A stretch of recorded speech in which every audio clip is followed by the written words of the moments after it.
So the Department of Defense is going to be the Department of War, and as far as that goes, I don't really care if it's the Department of Defense or War of strangely polyhedral buildings, but I think it was really interesting that the Secretary of Defense, Pete Hegseth, said that words matter, and I think that's really true and really important, and the names we give stuff matter.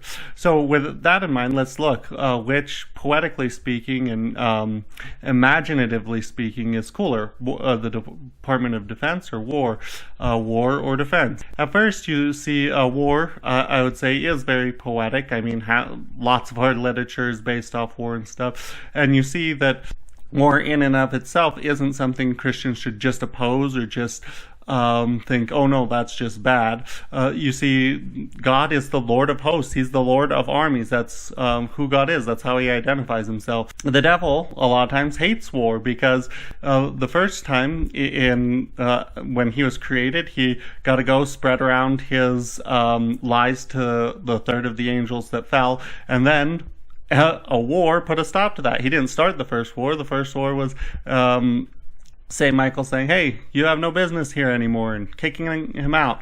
You don't have to have the view where he had time to go around and spread his ideas to the other angels, right? St. Thomas said they had 2 seconds of existence before they fell. The first, they started to exist, and the second moment they made their decision. No insidious plotting or anything. You can have that view too. But anyways, war is what kicked Satan out of heaven. So yeah, that's cool. Warriors is a very imaginative thing to put something else ahead of your own well-being. That's super cool.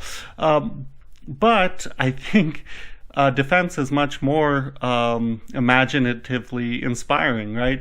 Because the reason that war is cool is because we're defending a value that's greater than our lives. That's why it's cool, right? The coolest poems and stuff about war are where they're defending. The story of the 300 is cool because, look, we're going to defend what's important to us even though we're all probably going to die, right? Against these overwhelming odds, we're going to defend what's important, right?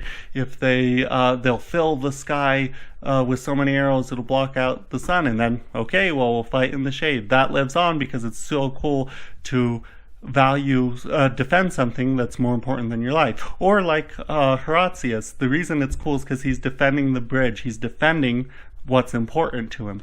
So as far as war versus defense, defense is a much more imaginatively rich concept, and war without defense, I think, is a pretty plain, boring subject.